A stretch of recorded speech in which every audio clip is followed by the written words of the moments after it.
Gracias, es un honor y un gusto estar aquí con ustedes y poder compartir este espacio, este diálogo en conjunto para poder hablar de un tema tan fundamental el día de hoy como lo es educar para la paz.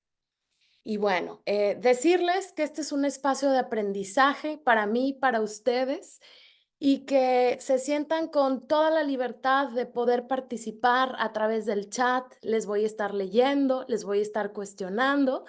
Y como queremos que este sea un espacio seguro, les pediría que habláramos en primera persona, que nos abriéramos a toda la enorme diversidad de opiniones, siempre tomando en cuenta el respeto y el cuidado a todas las personas. Y bueno, comencemos. ¿Qué es lo que vamos a ver el día de hoy? Les cuento un poquito de las temáticas y cómo vamos a ir transitando esta parte. Primero, hablaremos de la educación, de cómo la perciben desde su perspectiva, desde el rol que tengan, ya sea como educadores, como mamás, papás, como funcionarias, funcionarios públicos. Luego nos moveremos a discutir qué es esto de educación y cultura de paz. Luego les quiero compartir estrategias generales para integrar la educación para la paz en diferentes contextos, ya sea espacios educativos o espacios comunitarios. Luego hablaremos de recursos y herramientas prácticas. Les adelanto que se van a llevar autores, por ahí enlaces a materiales para que puedan trabajar ya sea en casa o en su espacio de trabajo. Y finalmente hablaremos de buenas prácticas y experiencias innovadoras que nos inspiren y que puedan ser referentes en este caminar de la construcción de paz. Y bueno, escuchamos que la educación es la herramienta más poderosa del mundo. Lo escuchamos en líderes sociales, políticos, lo vemos en las redes sociales. Pero si realmente creemos que la educación es nuestra salvación, como dice Ernest Schumacher, tendrá que ser un tipo de educación diferente. Una educación que nos lleve a la profundidad de las cosas. Y a ver, ¿qué es esa profundidad de las cosas? Empecemos primero con, ¿qué es la educación? Si nos vamos a la raíz etimológica de educar, vean qué interesante. Viene de ex ducere, que significa sacar, guiar, encaminar, algo que está dentro de la persona, pero que hay que ir conduciendo hacia afuera. Eso aflora al exterior. Y entonces, yo les preguntaría, ¿qué tanto de esta idea, concepto, ustedes han vivido o la viven en sus entornos? Ahí les va. La primera pregunta para reflexionar juntas y juntos. ¿Consideras que la educación hoy en día responde a las necesidades humanas y al contexto actual? Van a ver por acá una pregunta que les vota y entonces les pediría que participen, recordando que no hay respuestas correctas o incorrectas. Esta es su percepción. ¿Qué dices? ¿La educación hoy en día responde a las necesidades humanas y al contexto actual? ¿Sí o no? Cuéntenos. Vamos a dar unos minutitos para que vayan por ahí colocando su respuesta, haciendo clic a alguna de las dos opciones. A ver, y si independientemente de que contestes sí o no, comparte en el chat por qué. ¿Por qué sí consideras que hoy en día la educación responde a las necesidades humanas y al contexto actual? ¿O por qué no? Vamos viendo.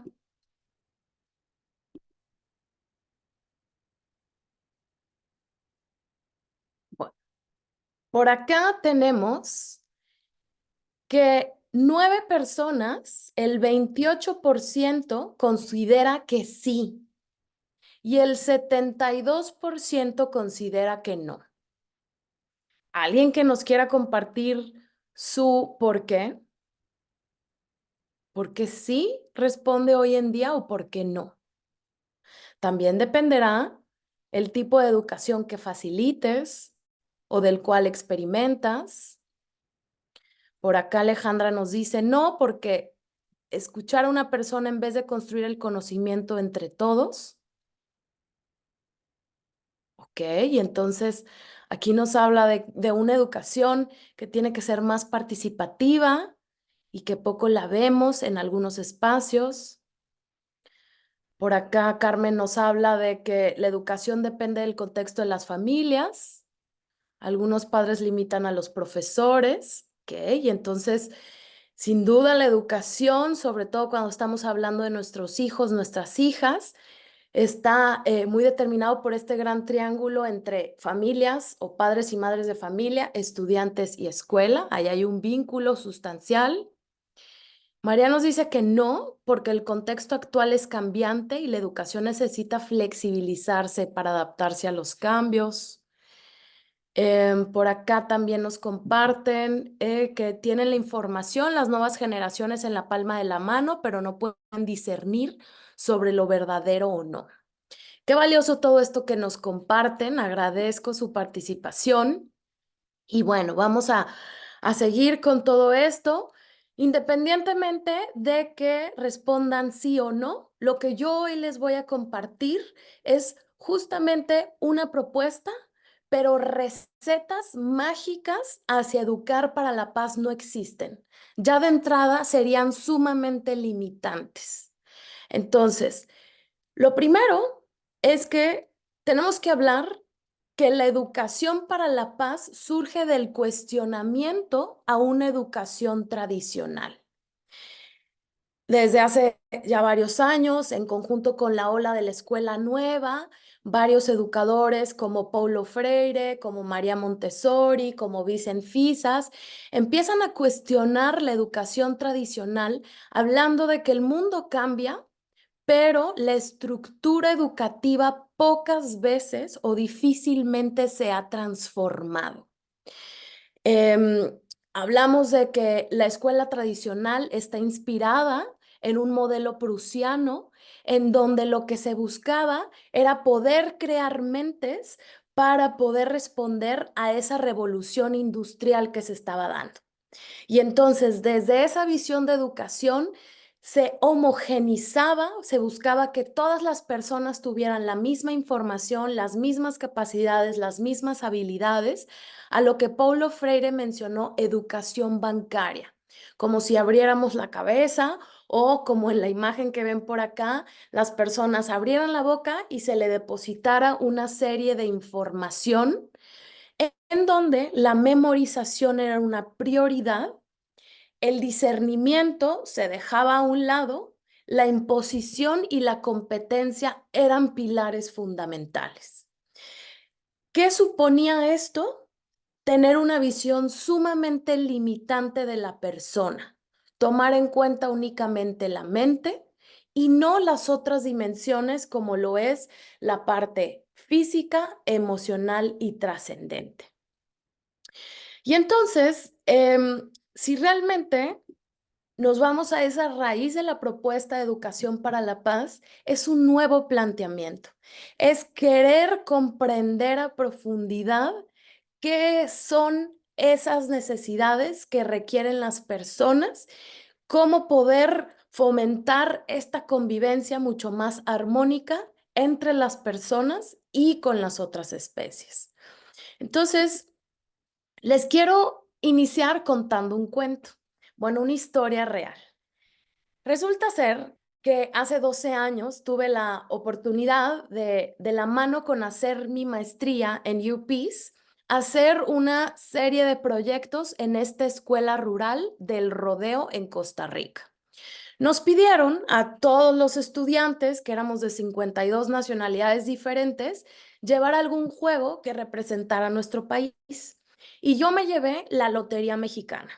La Lotería Mexicana me recuerda a mi infancia, jugar todos los lunes con mi abuelita, mis hermanas.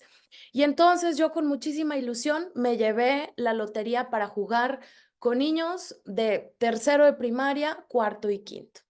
Y bueno, hasta salir de mi contexto y escuchar a las niñas y niños gritar "el valiente" y observar en la cartita a un hombre con un machete y una gotita de sangre caer y eso tener y transmitir que era ser un valiente, tener al negrito, pero no había un moreno, un güero o toda la enorme diversidad, ver a la dama como una mujer sumamente con una visión o con una imagen muy eurocentrista y no hacer visible todo lo que hay detrás, me paralizó y honestamente me hizo repensar nuestros juegos y nuestras tradiciones.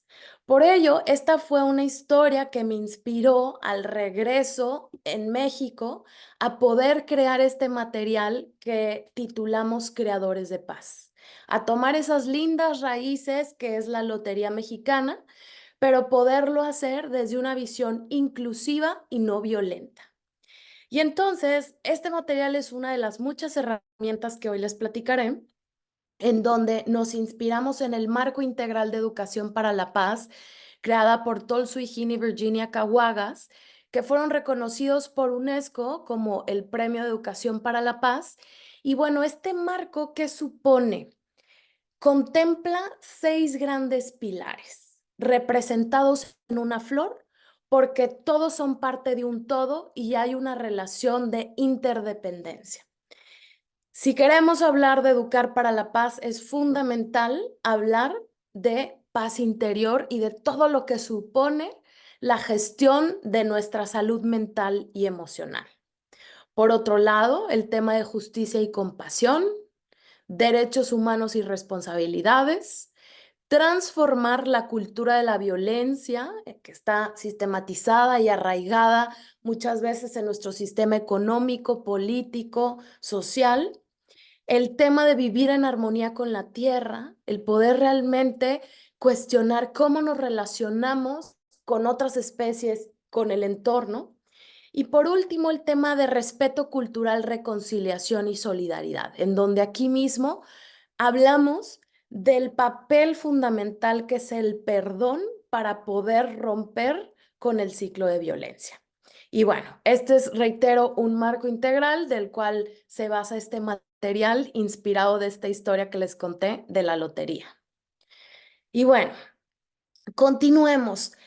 A lo largo de estos últimos 40 años, ya les decía que desde el replanteamiento de la educación se ha ido teorizando qué es esto de la educación para la paz y tomando mucho más auge en los últimos 30 años.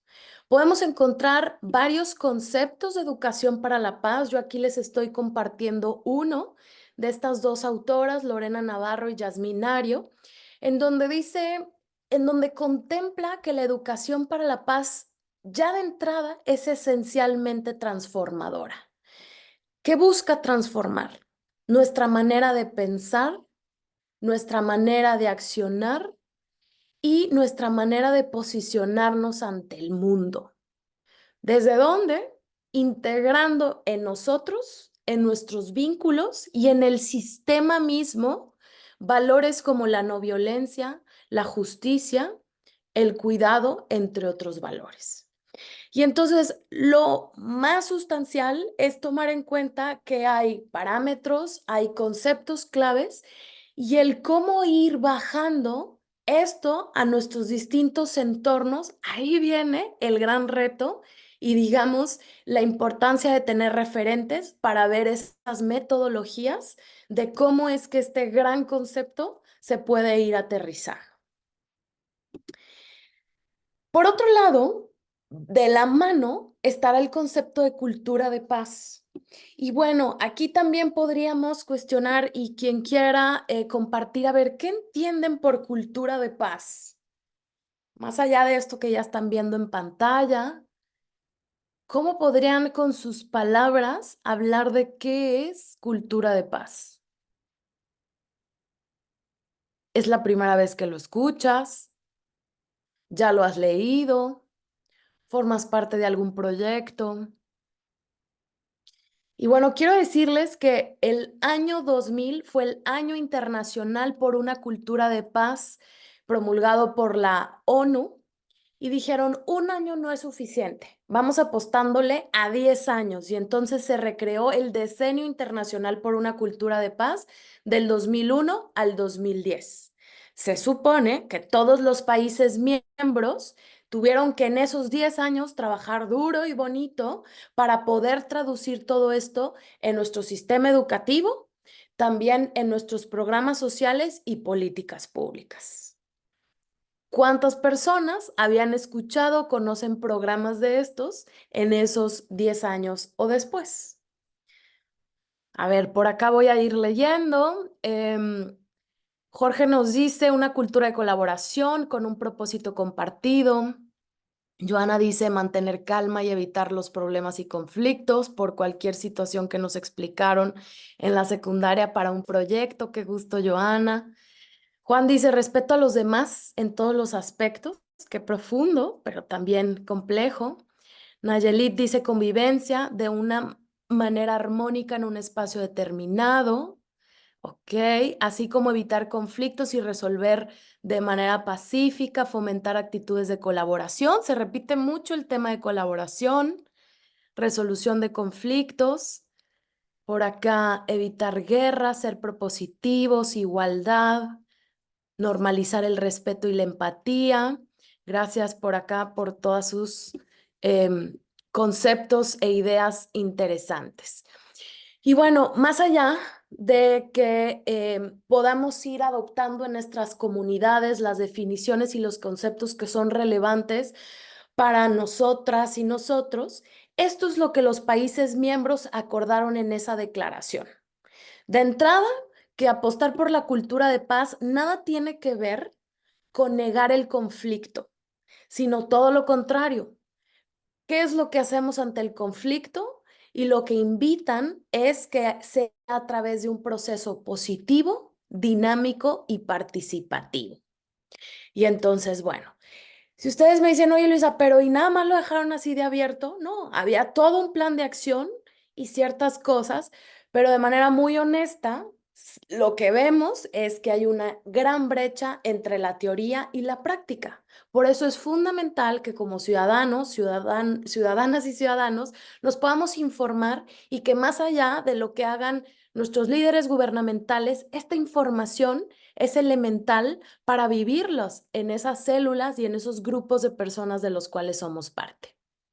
Y bueno, por otro lado, hablar de cultura de paz no es únicamente ver lo lindo y lo bueno y cómo manejamos el conflicto de manera constructiva, sino la cultura de paz también implica abrir los ojos ante la realidad y poder ver esas violencias que duelen, que dañan y poder deconstruirlas.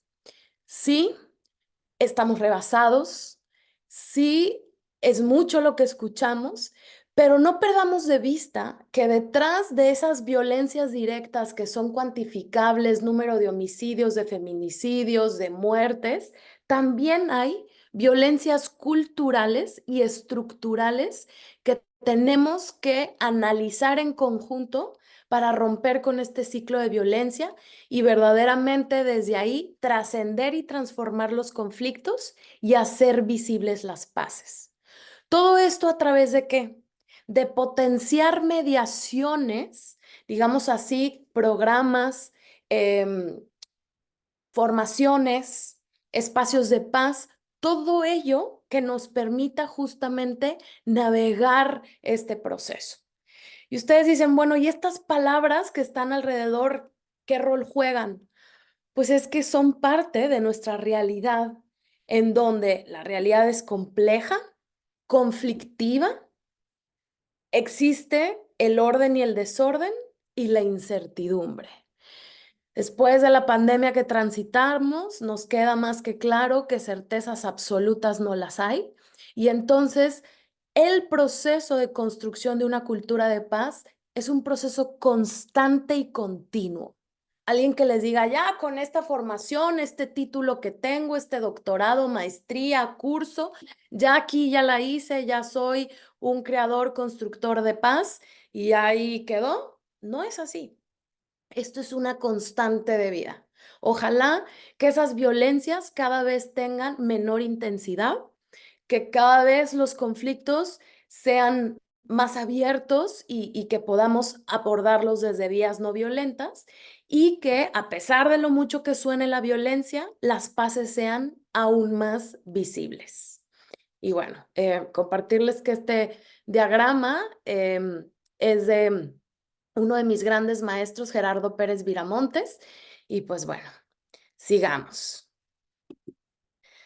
Ok, entremos en cuestiones más prácticas, ya que tenemos un entendimiento en común de lo que la educación hoy en día necesita, que es educar para la paz y cultura de paz. Les quiero compartir 6 estrategias que puedan abordar, no importa el contexto en donde estés, en la parte educativa, en preescolar, primaria, secundaria, universidad o espacios comunitarios o simplemente en tu casa con tus hijos o con tus hijas. Estos serían como 6 ingredientes básicos para poder aterrizar. Entonces, empecemos con la primera estrategia. Apostar por la pedagogía crítica. ¿Qué supone eso? Tenemos que invitar el cuestionamiento como componente elemental. Y ese cuestionamiento, por supuesto, tiene que iniciar con nosotras, nosotros mismos, a cuestionarnos quiénes somos, qué me gusta, a ir desarrollando ese músculo de la autoobservación para que podamos después voltear los ojos a aquello que nos rodea, como lo es nuestro sistema social, cultural, económico y político. Y desde ahí ir ejercitando esta visión crítica de aquellas contradicciones que están presentes ahí.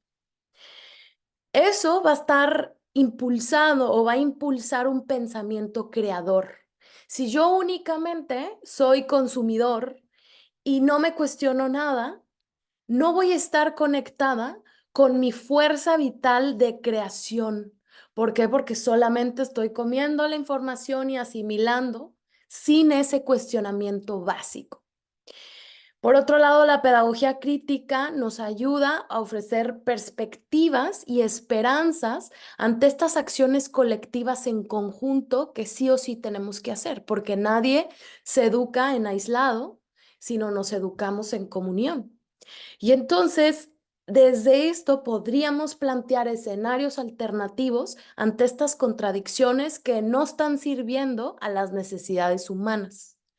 Y entonces, con esto sentamos las bases para ir orientando hacia un pensamiento más emancipador.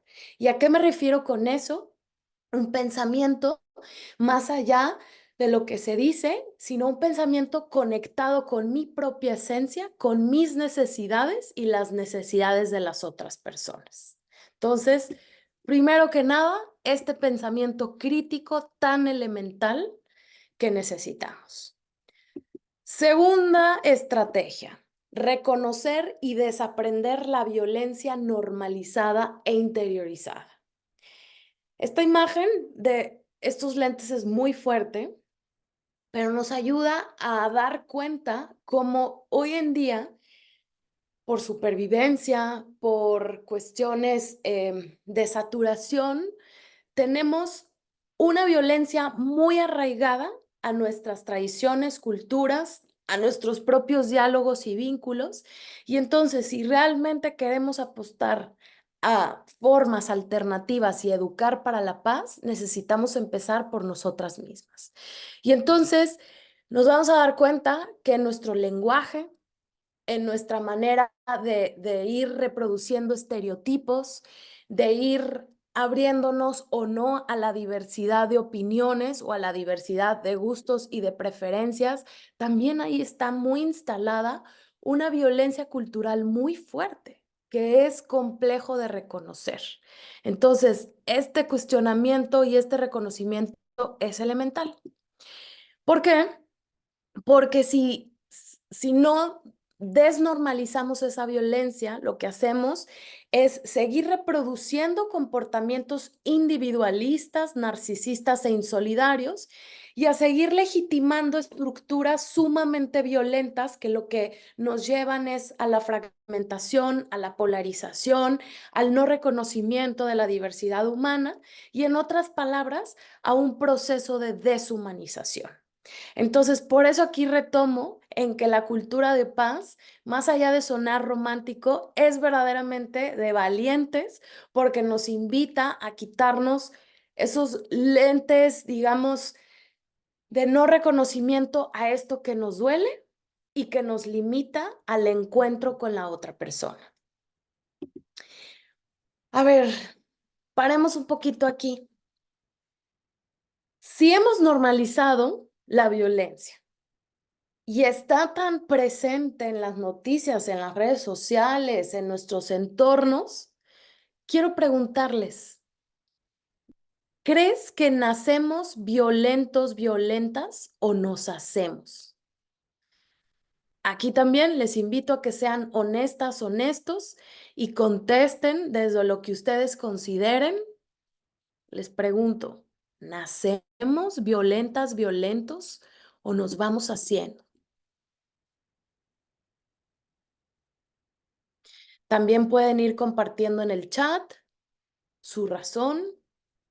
¿Por qué crees que sí nacemos violentos? ¿Por qué crees que nos hacemos? Toda respuesta es bienvenida.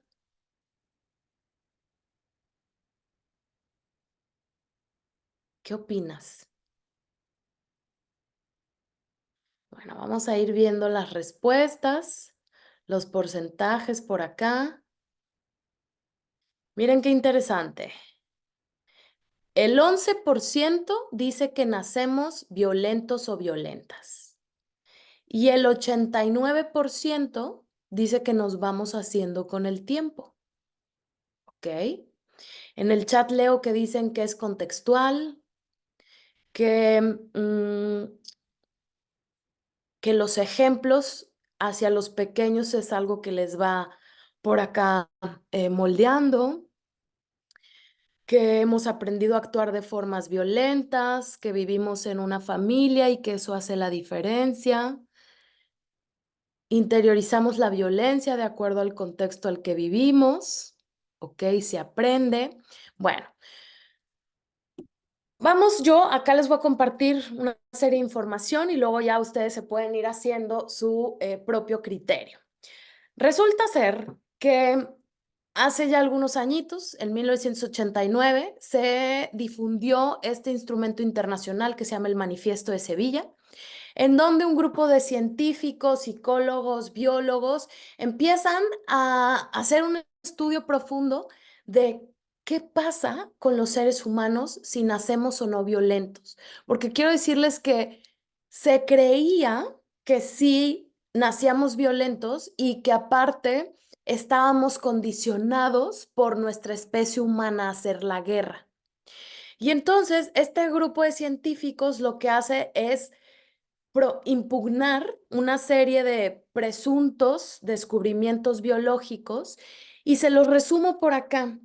Resulta ser que en consenso argumentaron que la guerra no es una fatalidad biológica, que si bien es parte de esta estructura bélica y de una serie de instituciones, pero que tampoco la violencia está determinada por el ADN, sino que nuestros comportamientos se van moldeando por estos condicionamientos sociales, por el sistema de crianza al cual fuimos parte, por la educación que recibimos, por los medios de comunicación, por los espacios mediáticos en los cuales estamos, y eso es lo que realmente va modelando o va haciendo que nos comportemos de cierta manera. Aquí ustedes me pueden decir, oye Luisa, pero ¿y si alguien nace con alguna condición como esquizofrenia o lo va desarrollando? Bueno, esto es un porcentaje muy chiquitito. Aquí hay quienes podremos también determinar si es que nacemos pacíficos o no. Y bueno, hay estudios que se están haciendo, están en proceso.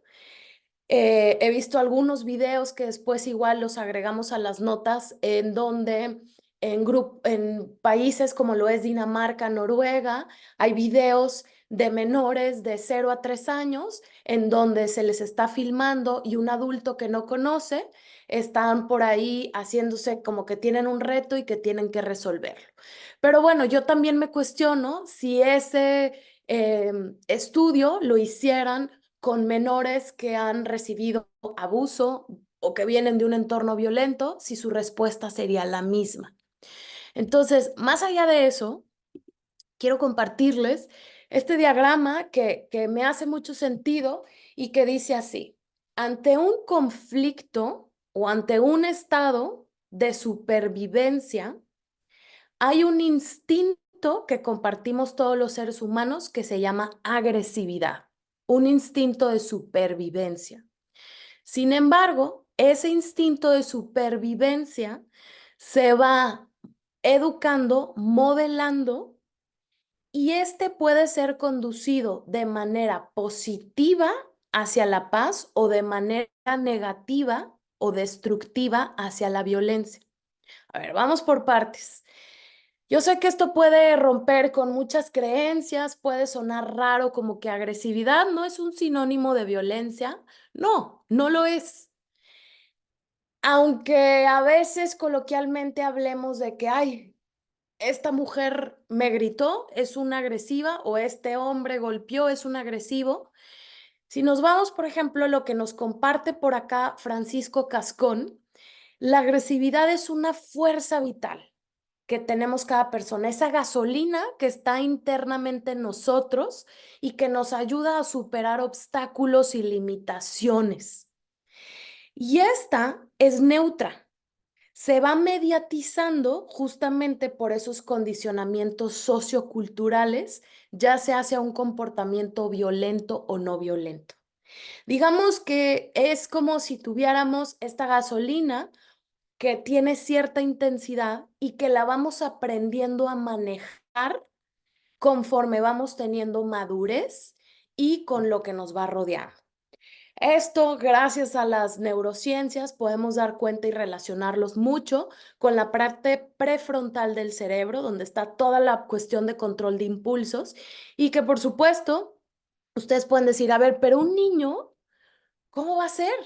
Pero si yo he visto comportamientos de agresividad de un niño, bueno, va a ir modelando esta parte para que finalmente pueda ir construyendo estos caminitos hacia la paz de manera mucho más natural y recurrente. Ahí les va un ejemplo que me gusta dar cuando explico esta parte. Imaginemos que vas en bicicleta por la calle, en la vía oficial de bicicletas, y ves a un carro que te va a atropellar. Y entonces lo que haces es maniobrar, el cuerpo está perfectamente habilitado para poder reaccionar y entonces se te acelera el corazón, ahí la sangre se te va a las extremidades para poder reaccionar. Y entonces, imaginemos que tú logras esquivar el carro se frena y toda esa gasolina interna, lo que haces es que bajas al tipo del carro, le das 3 puñetazos, le recuerdas, bueno, a toda su familia, y eso es la agresividad conducida hacia la violencia. ¿Cómo sería desde la otra parte? No quiere decir que tú le digas al tipo o a la tipa que iba manejando, ay, gracias, se me está saliendo el corazón, casi me atropellas. No es así. Esto quiere decir que puede ser que le pongas un límite muy claro, puede ser que tomes las placas del carro, que le digas, oye, ¿qué te pasa? Yo tengo preferencia en este sentido, necesitas aprender de estas vías. No sé, hay muchas maneras de poner el límite muy claro.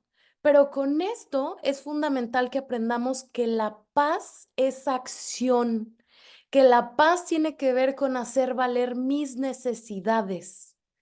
Y entonces, si mi instinto de supervivencia lo conduzco hacia la paz, voy a abrir caminos de entendimiento, de diálogo, de colaboración, de asociación.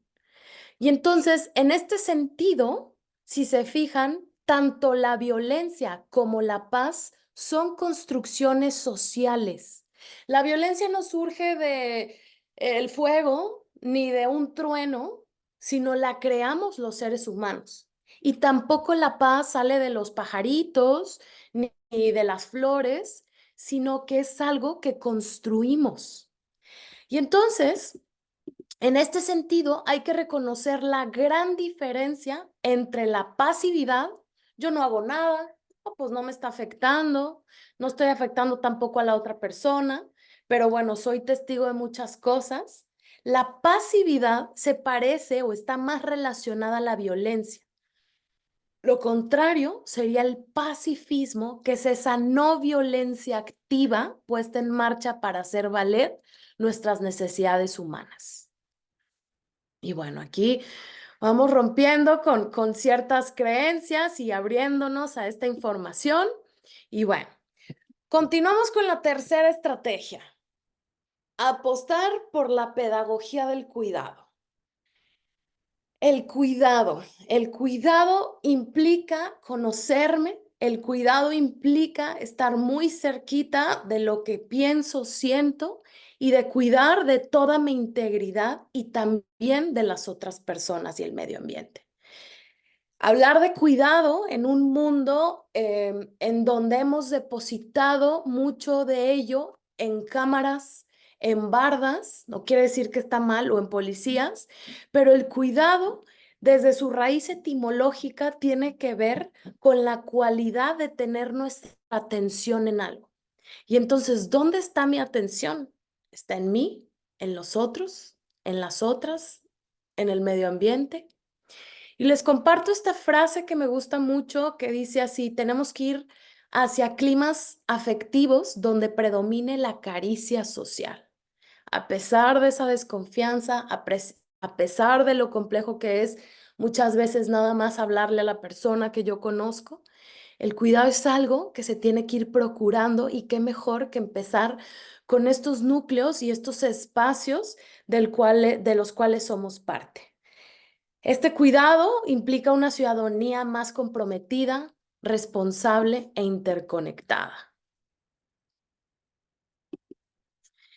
A ver, vámonos, antes de ir a la siguiente estrategia, les voy a pedir, por favor, que vean con calma esta ilustración y se pregunten, ¿cuántos agujeros tiene esta camiseta? ¿Cuántos agujeros tiene esta camiseta? Ahí están las opciones. ¿Quién cree que tiene dos? Y lo puede ir anotando en el chat. 4, 6 u 8. Ok, acá estoy viendo sus respuestas. Muchas y muchos dicen que 6, algunos que 8. Nadie que 2 ni que 4. Bueno, hay una persona que dice 2, hay otra que dice 4, varios 6. Ajá, ok. A ver, y aquí, ¿cuál es la respuesta correcta o incorrecta? A ver, Joana, cuéntanos cuál es tu explicación de los 8. Ok, ya también por acá Alejandra nos está diciendo. Por aquí por el chat. ¿Nos puedes compartir tú por qué por aquí por el chat? Bueno, hay quienes podrían decir 2 porque visiblemente a la imagen se ven 2, ¿no? 2 agujeros. Hay quienes podrían decir, bueno, pero 4 porque tiene que ver con una parte y la otra, una cara y otra. Hay quienes podrían decir 6 y me imagino están contemplando el cuello, las mangas y la parte de abajo. Y 8, igual la estructura o el diseño y también estas partes, ¿ok? Y así como dice Jacqueline, tendría que ver con la perspectiva de cada quien. Gracias, Joana, también por tu explicación, que es justamente con esto de la cabeza, las manos, la parte de abajo. Y bueno, podríamos también, como Paola por acá dice, para mí podría ser mancha o pintura y yo solamente estoy considerando los otros. ¿De qué depende? Depende de mi perspectiva, de mi concepto de qué es un agujero y de cómo lo estoy visualizando. Y entonces, esto nos ayuda a ejemplificar que el conflicto es parte de la vida. ¿Por qué? Porque tenemos una enorme variedad de perspectivas ante el mundo y ante la vida. No importa si compartimos el mismo contexto mexicano, si somos parte de la misma familia. Esto supone que cada quien tenemos una propia experiencia de vida y desde ahí vamos interpretando el mundo. Y entonces, la cuarta estrategia que les quiero compartir es que tenemos que abrazar, o al menos les invito a abrazar el conflicto desde la no violencia. ¿Qué es abrazar? Sacar al conflicto debajo de la mesa, debajo de la cama y empezar a hablar del conflicto.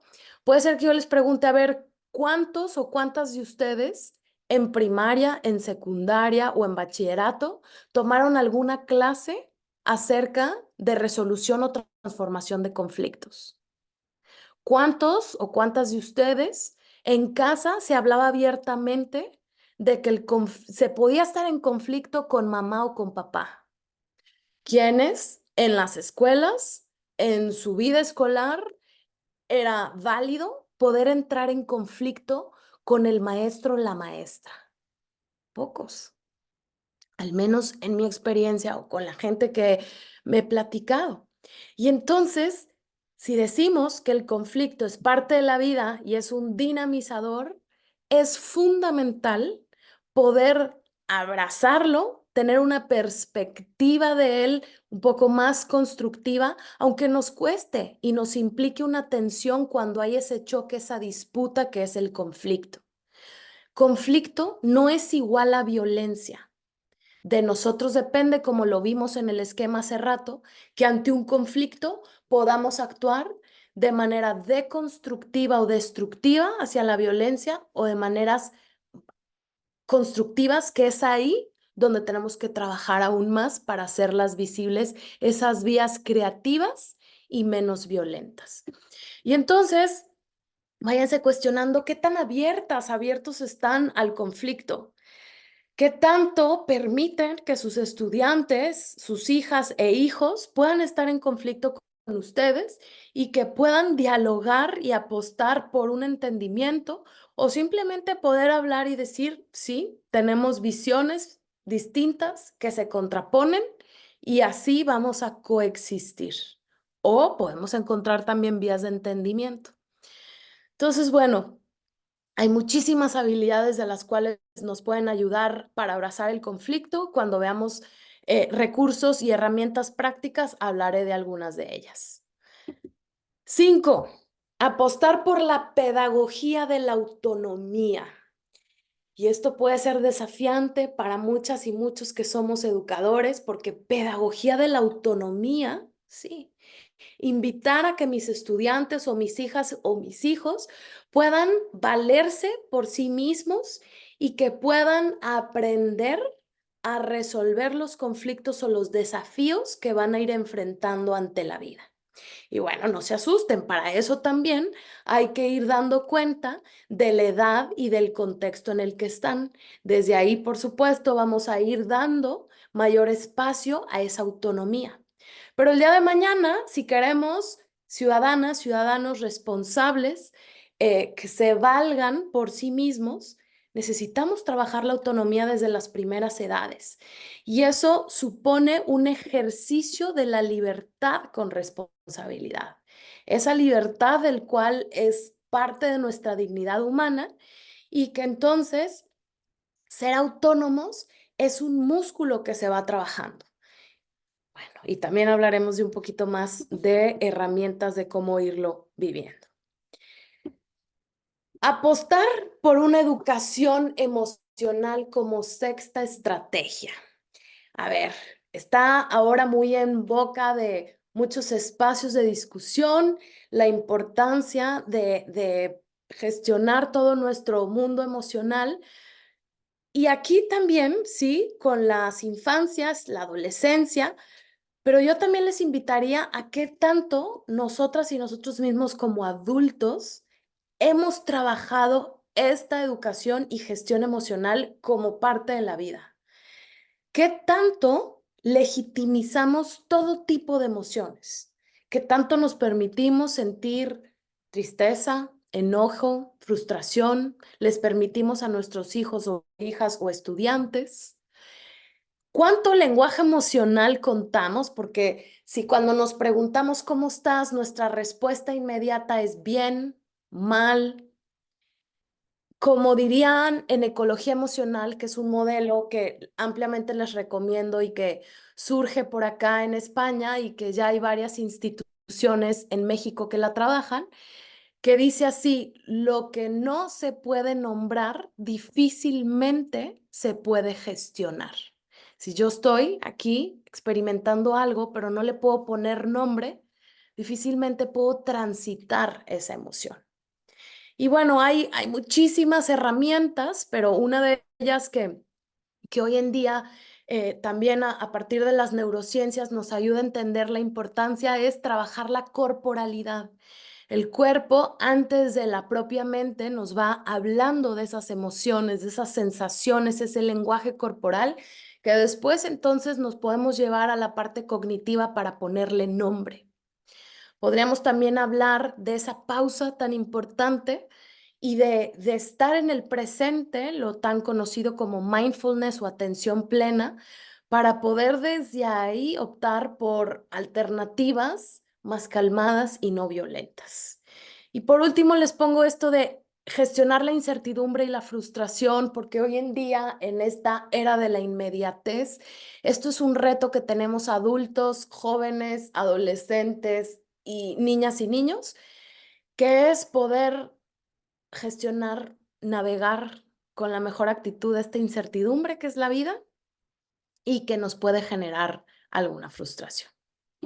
Y entonces, recapitulando estas grandes estrategias que pueden emplearse, no importa en qué escenario, serían estas: la pedagogía crítica, de reconocer y desaprender la violencia normalizada e interiorizada, apostar por la pedagogía del cuidado, abrazar el conflicto desde la no violencia, apostar por la pedagogía de la autonomía y por una educación emocional. Y bueno, ahora vamos adentrándonos a recursos y herramientas prácticas. ¿Cómo podríamos bajar esto en programas o en proyectos muy puntuales o hasta en ejemplos como muy concretos? Si tú eres un educador y quieres hacer esto con tu salón de clases o quieres facilitarlo con tu equipo de trabajo o en casa. Ahí les van algunos recursos y herramientas y hago énfasis en que no son las únicas. Aquí tenemos una limitante de tiempo. Elegí las que considero que son las más fundamentales y que aparte pueden ser habituadas a cualquier contexto. Entonces, empecemos con la primera. Prevención ante el conflicto. Y no está equivocado, no es prevención del conflicto, es prevención. Y por acá, Francisco Cascón, un autor que también les compartiré por acá el enlace a su página web con un conjunto de materiales, nos habla y creó esta escalera de la prevención. ¿Qué quiere decir? Es como si coloquialmente hiciéramos un colchoncito para poder tener listo para cuando surge el conflicto, podamos trabajarlo de manera no violenta, armónica y, digamos así, dando la pauta para que se dé el conflicto. Y entonces, ¿qué es lo que hace la prevención del conflicto? Es crear ciertas condiciones adecuadas para generar relaciones cooperativas y apostar por una resolución de conflictos. Y entonces empecemos por el primer peldaño que tiene que hacer grupo. Aquí, ¿qué es lo que nos invita?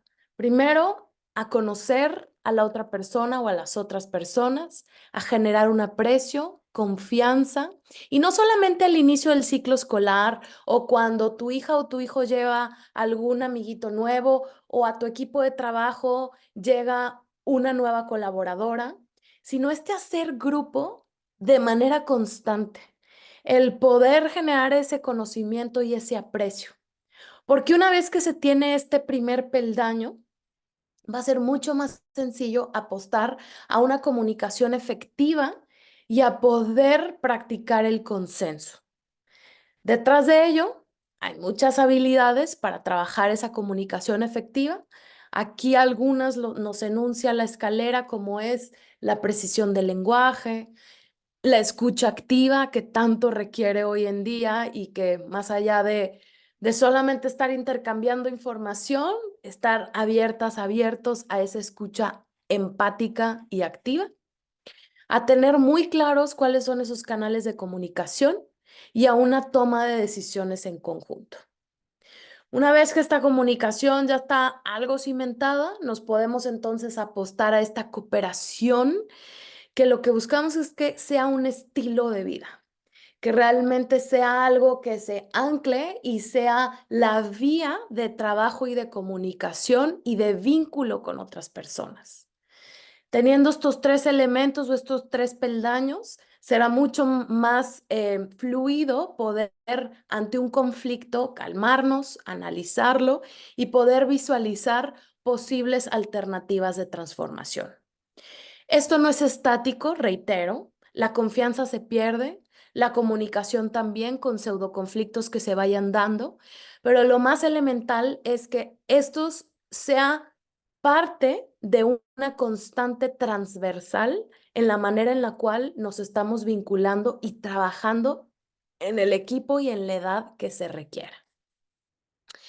Ya les decía, este es un gran educador para la paz, Paco Cascón, y es muy generoso porque en su página web pueden encontrar una serie de ejercicios para trabajar cada uno de los peldaños, casos para analizar, lecturas que nos pueden inspirar de todo esto que propone de educar en y para el conflicto desde la prevención del mismo.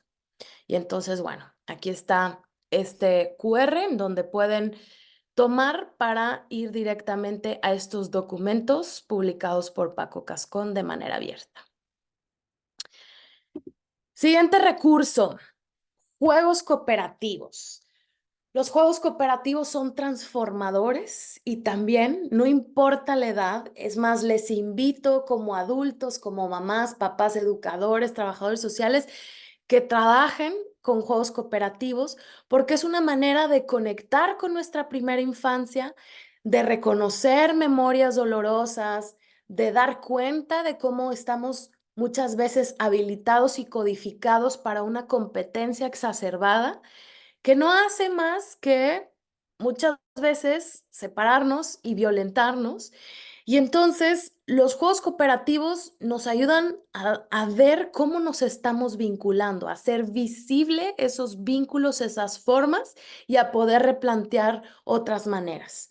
Y entonces, si se fijan por acá, aquí tengo en la imagen les puse un grupo de educadores de secundaria que estuvieron trabajando conmigo toda una formación y uno de los grandes módulos fue el tema de juegos cooperativos y bueno, nos reímos, nos divertimos, pero también sobre todo llegamos a entender cómo es una herramienta sustancial a la hora de transformar las violencias.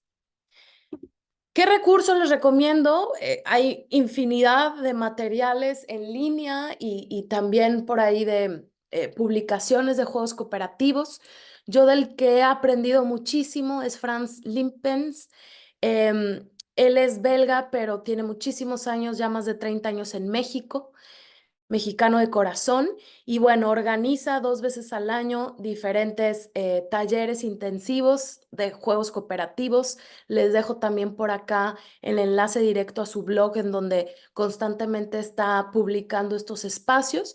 Y él lo que hace es decir, tenemos que como educadores vivir primero esos juegos cooperativos para después entonces poderlos facilitar en nuestros grupos de trabajo. Eso hace la gran diferencia y les dejo por aquí la información.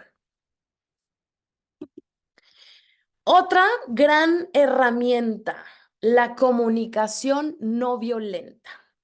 Y bueno, este gran autor, Marshall Rosenberg, desde hace ya varios años nos da este gran aporte, que es un método, pero a su vez también es un modelo de comunicación no violenta en donde hace dar cuenta que la manera en cómo abordamos la información, el diálogo, tiene mucho que ver con poder observar primero lo que está sucediendo, conectar con mis sentimientos y mis emociones a la hora que estoy comunicando y también de la otra persona, poder dar cuenta qué necesidad hay detrás de ello y replantear o formular peticiones claras para poder comunicar este conjunto, observar emociones, sentimientos, necesidades y peticiones.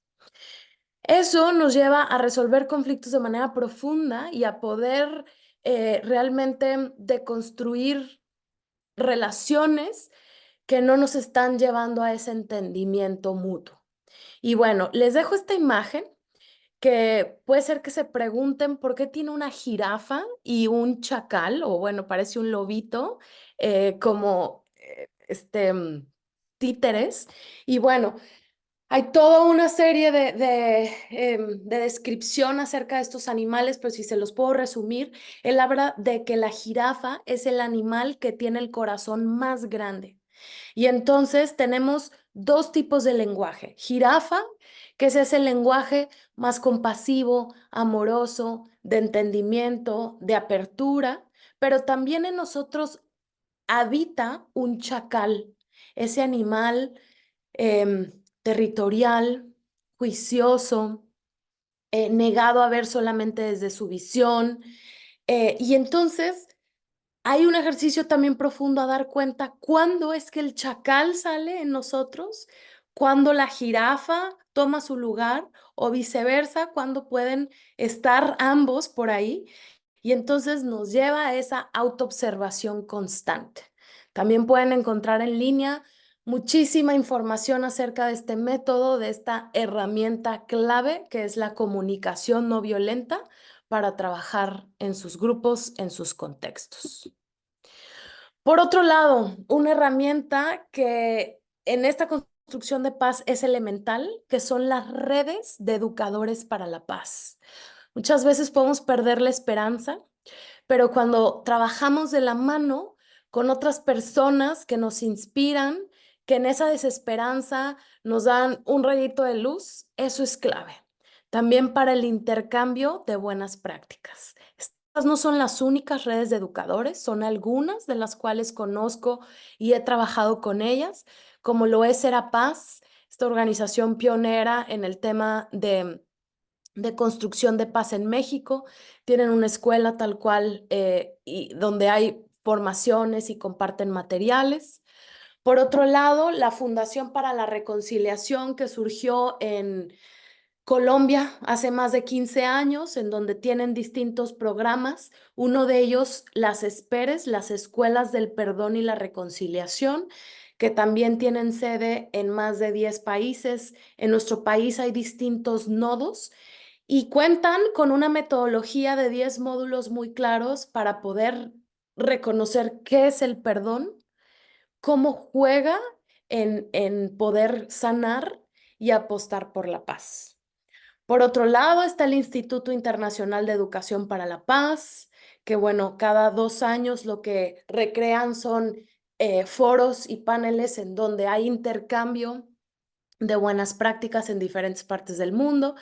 la campaña global de educación para la paz. Y bueno, la Universidad de Cambridge tiene un grupo de investigación acerca de educación para la paz de manera constante y ahí las publicaciones y tienen una revista que les recomiendo ampliamente. Y bueno,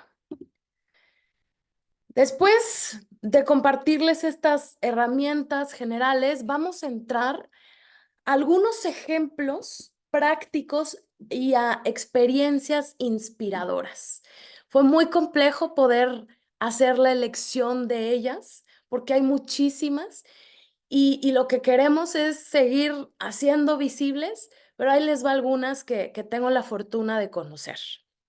Y bueno, empecemos con esta, que es la Escuela Nueva Laboratorio. Esta escuela fue fundada por Emma Gamboa en Costa Rica en 1960. Es una escuela pública. Tuve el gran honor de visitarla el año pasado con un grupo de colegas. Y bueno, ¿en qué se centra? Es un referente para el sistema público en Costa Rica.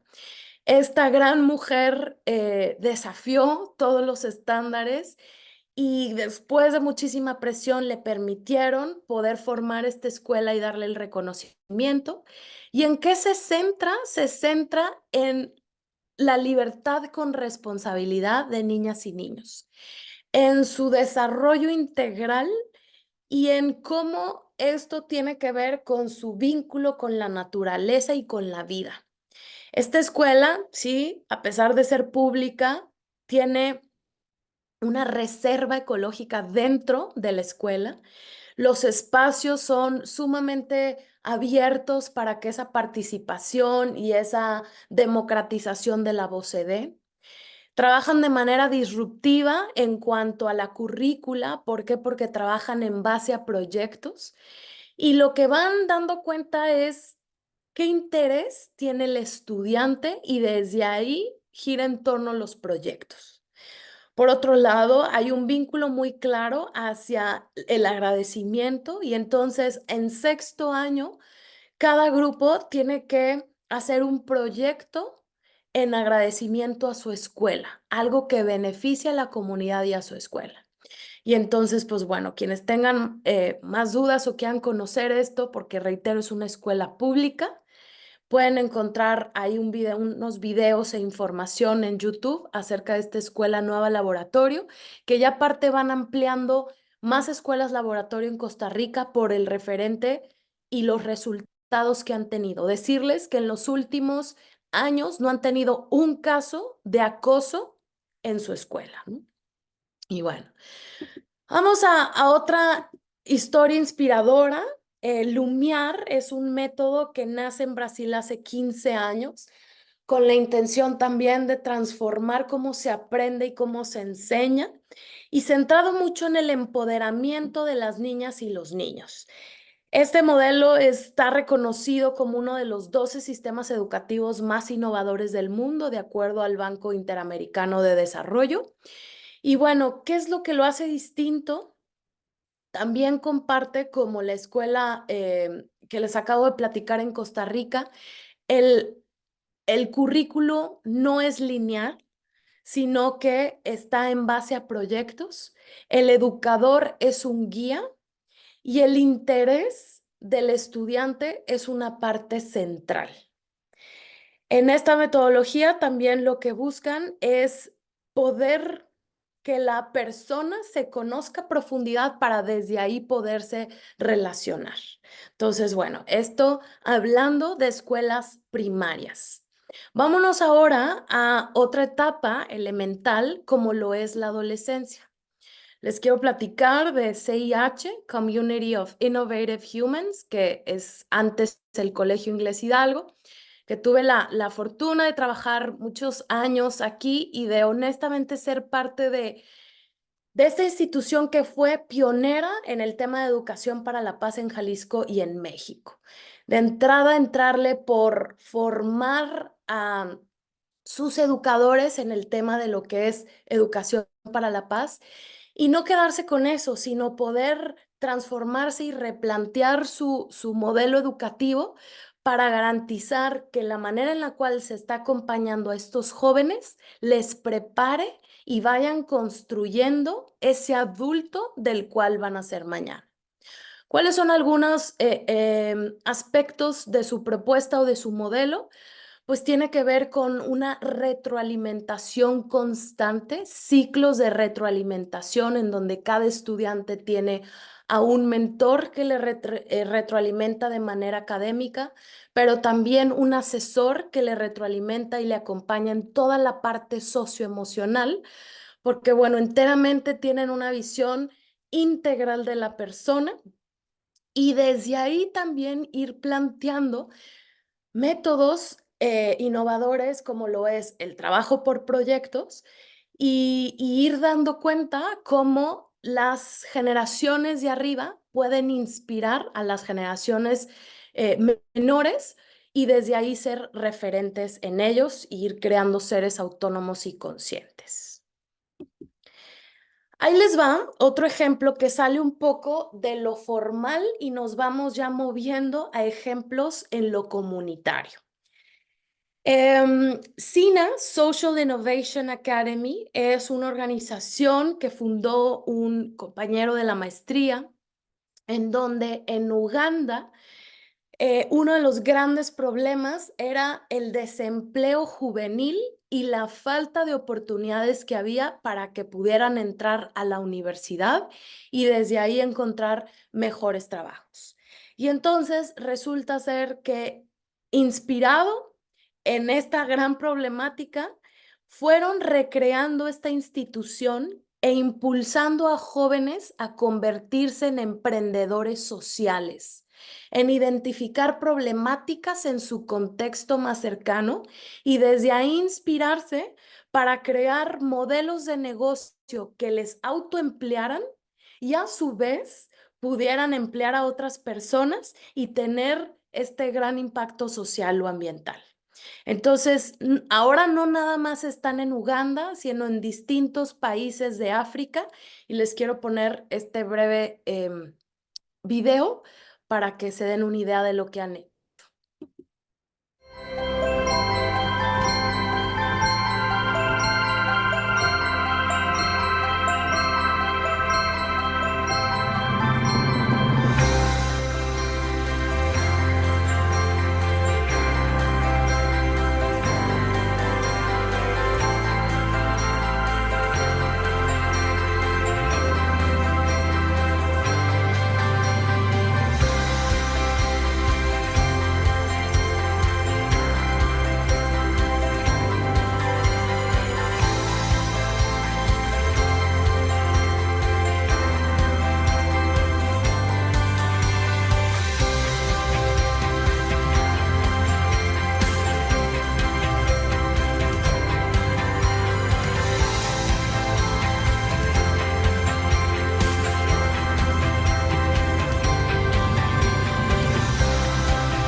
Y bueno, ahí en las imágenes vimos varios de estos emprendimientos, como lo es la construcción de casas utilizando botellas y rellenándolas. Por otro lado, también hay una emprendedora que creó unos jabones con plantas medicinales para poder evitar la malaria, este mosquito bueno, que tanto ha afectado ciertas comunidades, y así generando empleos que tengan este impacto social y ambiental, no importa las circunstancias en las cuales estén. Vámonos con otro ejemplo que también sale de la parte formal y tiene que ver con este proyecto que se llama Educando para la Paz, eh, mm, impulsado por la Secretaría de Planeación y Participación Ciudadana. Con este ejemplo quiero que ampliemos la visión que no solamente en las escuelas se da el tema de educación para la paz, sino que es un componente que tiene que darse en todos los entornos.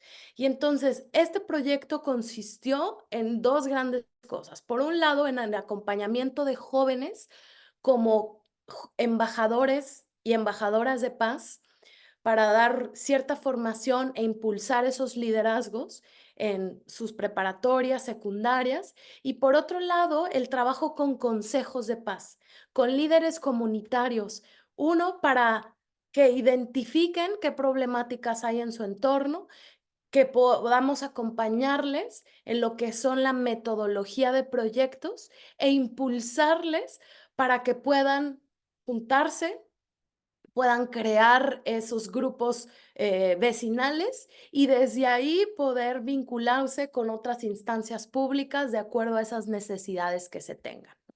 Entonces, no es el único, ya cada vez afortunadamente vemos más y más estos proyectos. El gran reto está en la consistencia y que realmente los ciudadanos y las ciudadanas se lo puedan apropiar, no importa que, digamos, que gobierno venga y nos dé el impulso para poder hacerlo. Y vemos también procesos endógenos que ya se están dando independientemente de que alguna instancia pública venga a impulsarlo. Y bueno, con todo esto para ir cerrando y dar espacio a preguntas, quiero dejarles con esta imagen que es fuerte, pero es muy real, que dice, aún estás a tiempo de corregir. Aún estamos a tiempo de corregir. Y sí, de desaprender y aprender otras maneras de vincularnos, de ser y de organizarnos como sociedades y como estructuras políticas, culturales y económicas. Esta frase de Liz Boulding me gusta mucho, que dice, es esencial una educación que expanda la capacidad de imaginar un mundo diferente. La imaginación da el poder para actuar a favor del cambio social y para poner en marcha aventuras pacíficas constructivas. Porque aventurarnos a hacer lo distinto implica, pero para eso estamos, para tomarnos de la mano e iniciar estas aventuras pacíficas en conjunto. Me gustaría que en el chat nos compartan, les dejo por acá estas 3 preguntas. ¿Qué idea te llevas hoy? ¿Con qué emoción cierras? ¿Y qué acción quieres emprender? Por más chiquita y puntual que sea. Les leo. ¿Qué idea te llevas? ¿Con qué emoción cierras? ¿Y qué acción quieres emprender?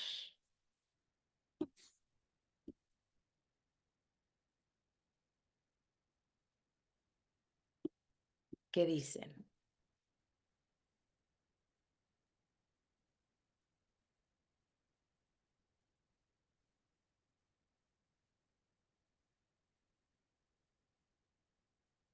¿Qué idea te llevas? ¿Con qué emoción cierras? Gracias, Joana. Me llevo la idea sobre la cultura de paz, así como identificar y controlar mis emociones. Yo te invitaría a que más que controlar, gestiones, porque eso va a ser mucho más amable contigo y con todo aquello que vayas sintiendo. Gracias, Vianey. Aún estás a tiempo. Así es, aún estamos a tiempo. Por acá nos dicen la importancia que tiene la cultura de paz. Así lo es. que la educación para la paz va más allá de evitar conflictos. Me quedó claro que la educación para la paz va contra la educación tradicional y convencional. Así es. Perdón y reconciliación, que hoy más que nunca urge una educación, empezar con uno mismo. Bien. La paz implica acción motivada y a comenzar a trabajar más en mi propia paz para buscar fomentarla. Gestión y control de emociones. Pues muchísimas gracias por todos sus comentarios. Y bueno, acá les dejo donde podamos estar en comunicación. Me encantará recibir preguntas, comentarios y cualquier cosa. Y también abro el espacio para las preguntas que tengan en este momento. Toda pregunta es bienvenida.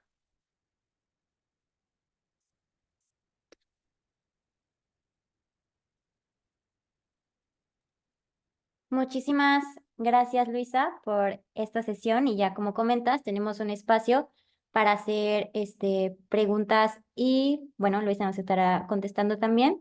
Aquí en el chat los leemos por si tienen algunas que hacerle. Por lo mientras, tenemos la primera, que es, ¿qué actitudes, tanto en casa como en la escuela, no son congruentes con la educación para la paz?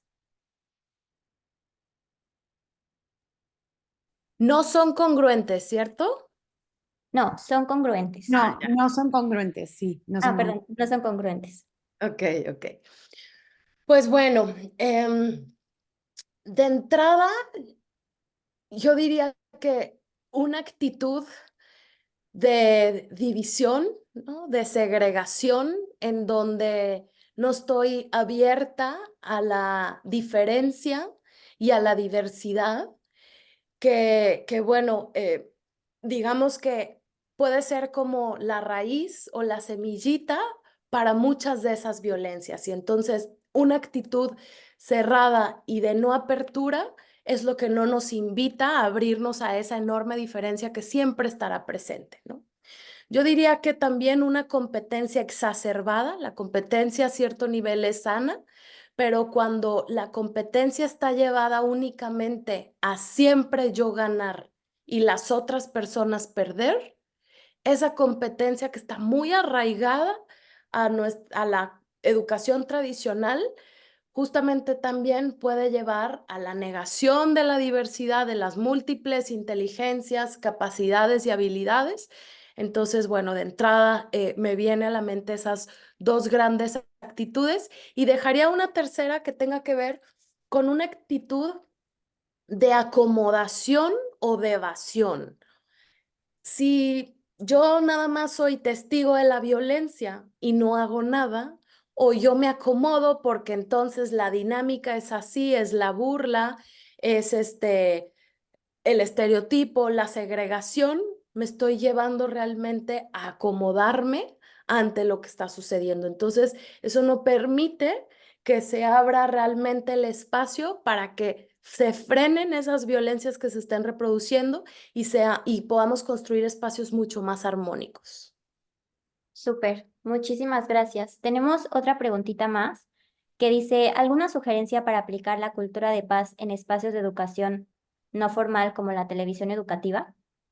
Mm, Interesante. Sí, sin duda, la televisión es un medio tan elemental que cómo podríamos ahí bajar el tema de educación para la paz de entrada, recreando historias que nos hablen no únicamente de las violencias, de las guerras, ¿no? Porque normalmente conocemos la historia a partir de la Primera Guerra Mundial, la Segunda Guerra Mundial, pero seguimos vivas y vivos y sí, sí sigue habiendo guerras, pero también no dejemos de ver que en los procesos ha habido muchos momentos de cese al fuego, de líderes constructivos que nos aportan muchísimo. Y entonces, poder que la televisión sea un canal para hacer visibles esos liderazgos no violentos o esas historias contadas desde una visión más amplia,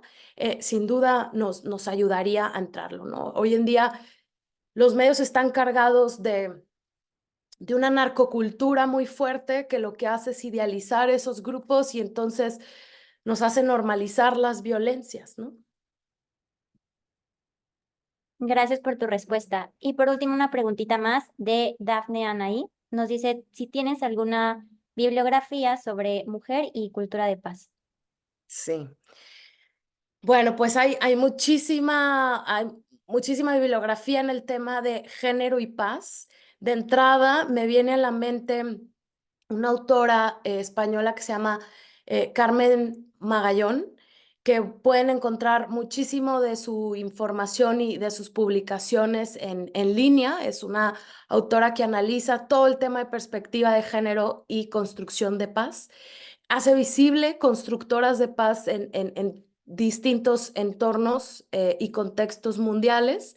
Por otro lado, también me viene a la mente una gran educadora para la paz, Alicia Cabezudo, que ha hecho muchas publicaciones a través de UNESCO acerca de manuales y también haciendo ver la importancia del rol de la mujer en todo este proceso. Y también dejaría aquí Betty Reardon, que es una de las fundadoras del Instituto Internacional de Educación para la Paz, que tuvo una gran contribución digamos, a modelos alternativos como lo fue el legado de María Montessori y también lo que hoy conocemos como la educación Waldorf.